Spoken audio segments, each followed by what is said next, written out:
आपका हमारे channel stenographer गुरुजी में बहुत बहुत स्वागत है। अगर आप हमारे चैनल पर नए हैं तो हमारे चैनल को सब्सक्राइब कर लीजिए। आज की डिक्टेशन की गति 100 शब्द प्रति मिनट होगी। डिक्टेशन स्टार्ट करते हैं 5 सेकंड के बाद।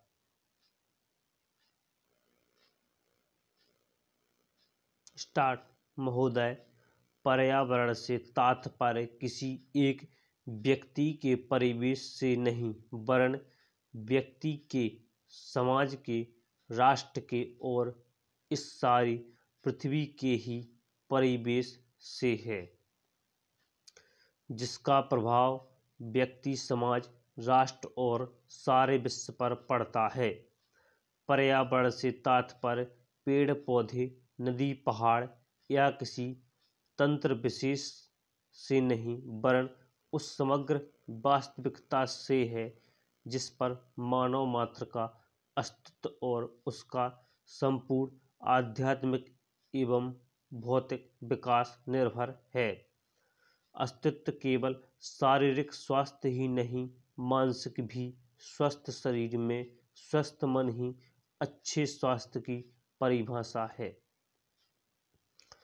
शारीरिक स्वास्थ्य हमारे आहार पर निर्भर है, जिसका स्रोत इस पृथ्वी का जल, थल, वायुमंडल है।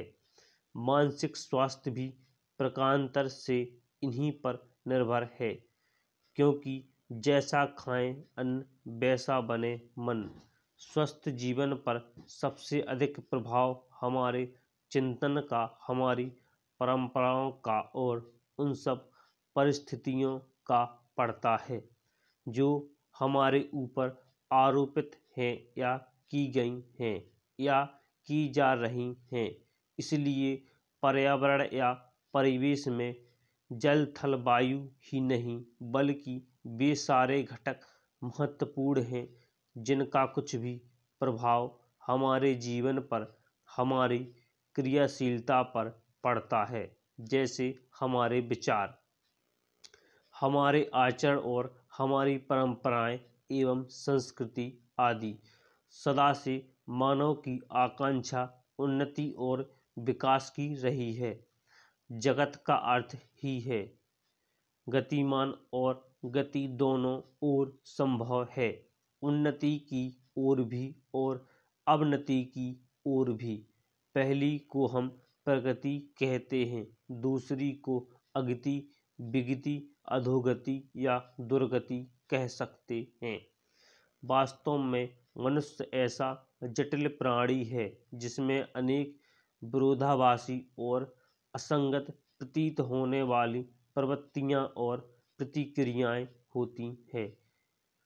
वह कानून और व्यवस्था की मांग करता है, किंतु चलचित्र, दूरदर्शन आदि में स्वतः भड़की हिंसा या खेलों में युक्तिपूर्ण की गई हिंसा अथवा अनीति से मंत्रमुग्ध भी हो जाता है।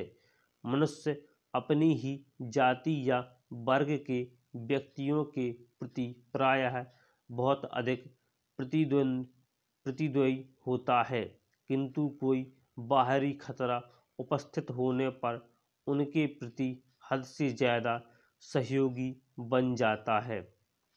वह सड़कों पर या युद्धों में सामूहिक विनाश के प्रति उदासीन रहता है, किंतु किसी खान में फंसे हुए एक व्यक्ति या किसी कुएं में गिरे हुए एक बालक की रक्षा करने के लिए ढेरों साधन जुटा लेता है।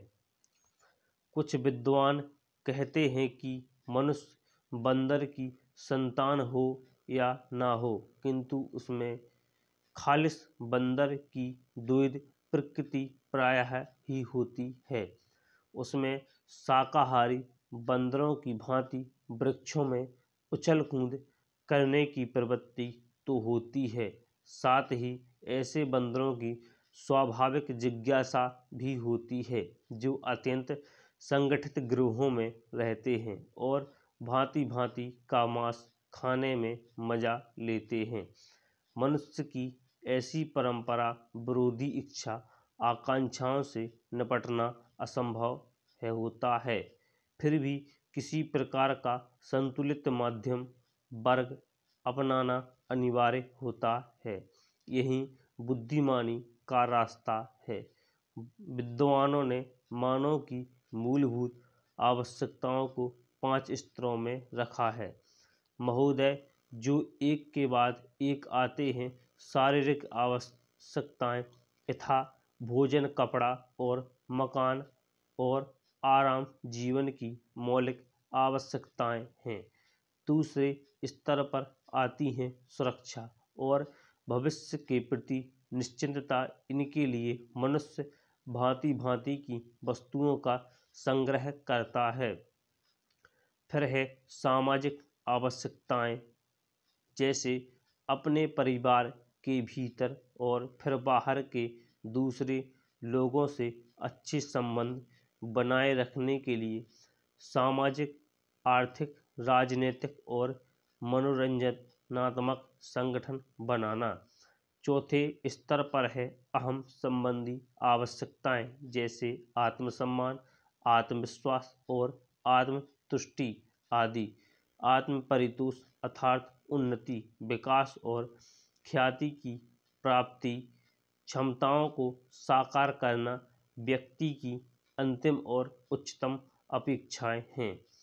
इन आवश्यकताओं की पूर्ति के लिए मनुष्य अपने आसपास उपलब्ध पर्यावरण का दोहन करता है। जल, थल, वायु ही नहीं, पेड़ पौधे, पशु पक्षी, जीव जंतुओं तक का उपयोग करता है। सभी शक्तियों का, यहाँ तक कि सबल व्यक्ति अपने से निर्बल व्यक्तियों तक का दोहन करता है, जो शोषण की सीमा तक पहुँच जाता है। इसके लिए भांति भांति की तकनीकें खोजी और अपनाई जाती हैं। प्रौद्योगिकी ने मनुष्य को भांति भांति की आवश्यकता की वस्तुएं अभूतपूर्व प्रचुरता से देकर संतुष्ट किया है और आवश्यकता की सीमा रेखा भी खिसकाई है।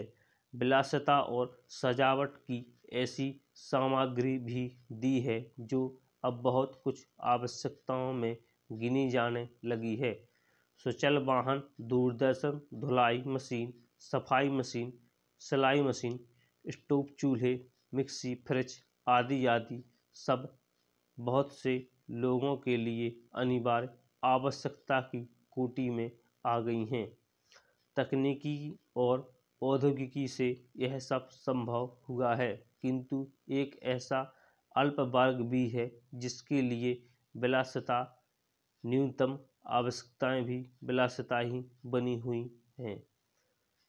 औद्योगिकीकरण के सहारे मनुष्य ने जितना भी विकास किया है उसे वह उन्नति कहकर संतोष करने लगता है और अपनी दूरी प्रकृति के कारण वह ध्यान नहीं देता कि इस विकास से वर्गभेद पनपा है।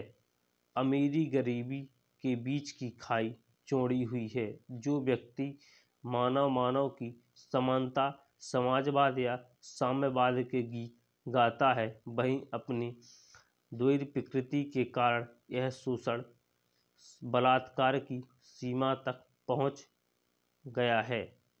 मनुष्य ने अपनी बुद्धि का प्रयोग किया, फलस्वरूप भांति भांति औद्योगिकीकरण हुआ और जल, थल, वायु सब प्रदूषण के शिकार हो गए। जितना ही अधिक विकास हुआ उतना ही अधिक विनाश हुआ। प्राकृतिक संपदा का भीषण ह्रास हुआ। व्यापक वन विनाश से भूमि बंजर और मरुस्थल बन गई।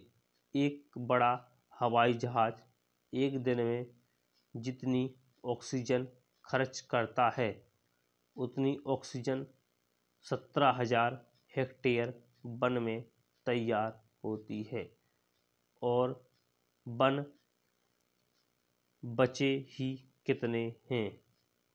इस उद्योग प्रधान सभ्यता का केंद्र पूंजी है और धर्म स्वार्थ है। मनुष्य का शोषण कर रहा है। देश देश का स्टॉप